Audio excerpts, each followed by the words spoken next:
Air moves us, fire transforms us, water shapes us, earth heals us. And the balance of the wheel goes round and round, and the balance of the wheel goes round. Air moves us, fire. Howdy, howdy. This episode's going to be on benzoin gum.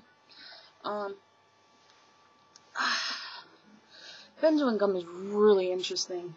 This is actually an herb that I'm still researching more information on myself. A friend of mine actually sent this to me, and I've never really used it. I've actually been planning on trying it out with some of the incense that I make. From what I can tell so far, benzoin gum is actually really good as a binding resin. It helps a lot when it comes to preserving oils and things of that nature, and it makes as a good bind for loose incense. There's so many different things that this is used for. The actual gum of these trees is dissolved in tinctures of alcohol, and there's some also manufactured products that actually apply it for cosmetics because of the binding that it's used for. Most of the time it's prepared as a tincture. It's sometimes used in some herbal compounds, like I was saying, with the oils and incense. So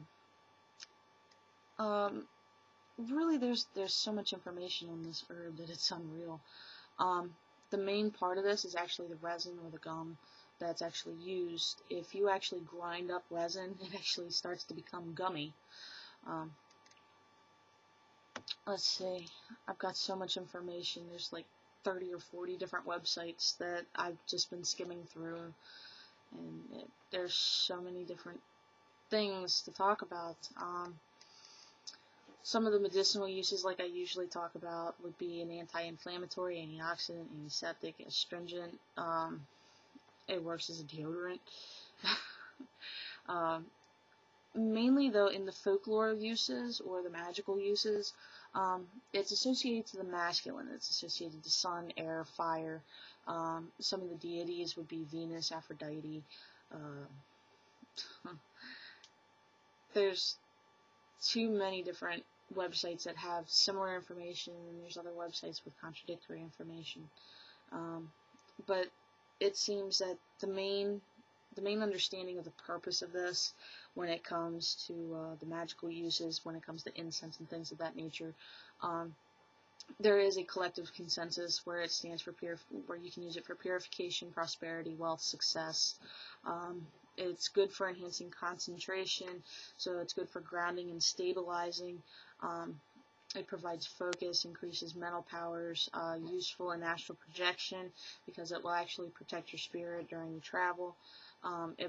It promotes generosity and brings increased success to any magical working or to attain magical goals, and is most commonly used as a base for most incense. On the topic of which, a lot of the time resins such as frankincense, copal, myrrh, and in this case benzoin gum, these are usually used as either enhancers or bases when it comes to things such as loose incense.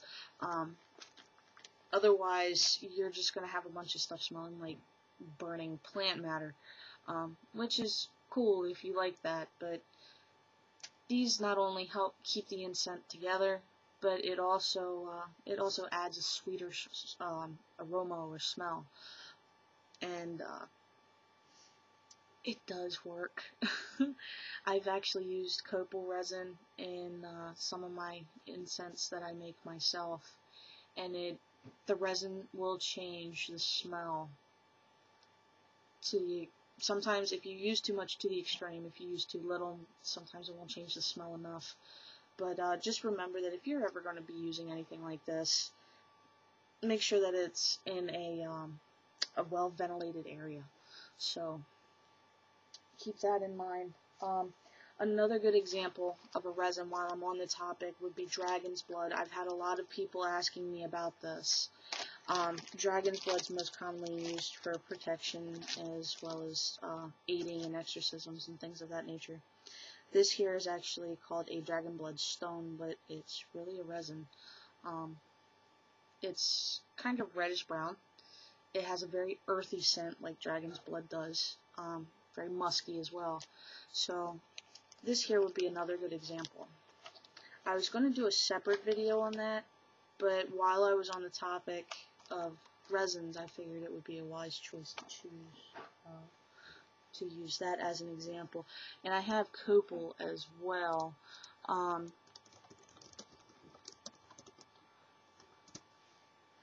me get that out. Copal is mostly used for purification as well as exorcisms, contact with other planes, consecration, stuff of that nature. This is copal. They're actually little yellow chunks. These actually have a very unique smell to them. So,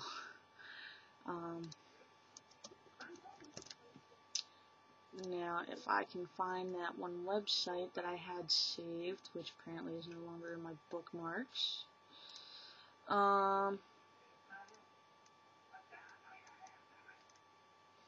Some of the magical properties that I really wanted to quickly touch on with dragon's blood.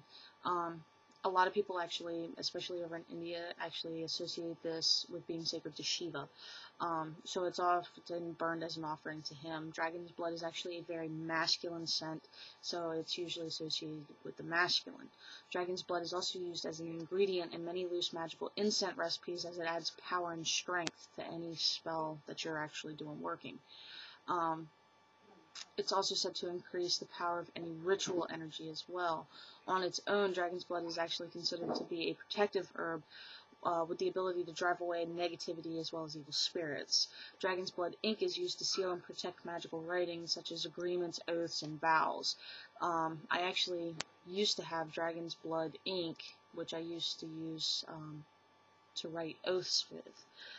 I no longer have any, and I'm too lazy to make my own. So, it being broke at the moment doesn't help matters either. But anyway, I just wanted to do a quick thing on some of the different resins that you can work with.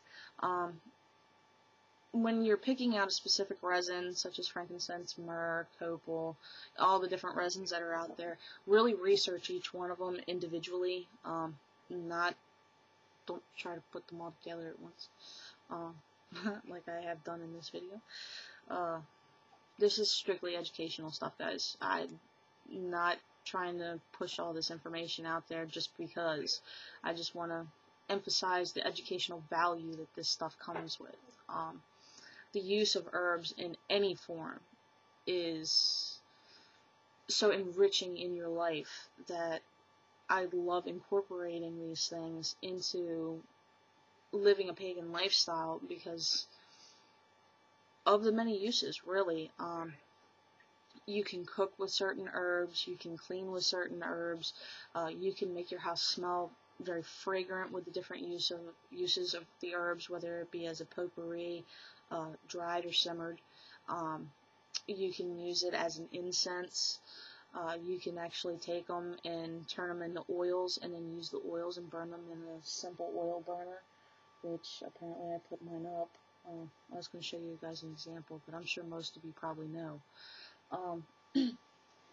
Like I was talking about, you can use it as a loose incense. If you're going to do so, I recommend doing something like this. With all loose incense, you're going to need charcoal tablets. Personally, I like these quick light ones because they have the dip in it, and you can actually, when you sprinkle your incense on there, it will actually sit in the middle, and it will create a nice even burn. Like I said, good ventilation. You want really good ventilation. And you don't want to be in an enclosed room either if you're burning incense. If you are, make sure the windows are open or your door is open. You don't want to suffocate yourself with smoke. So I hope that actually helps you guys out some.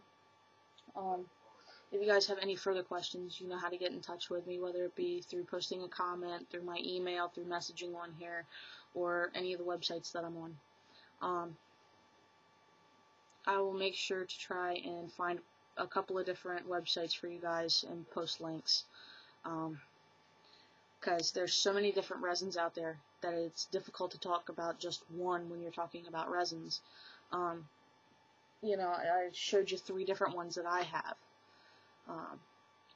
I'm trying to get my hands on some frankincense and some myrrh because I love the smell of frankincense. But anyway, this is Lady Silver Vixen, guys.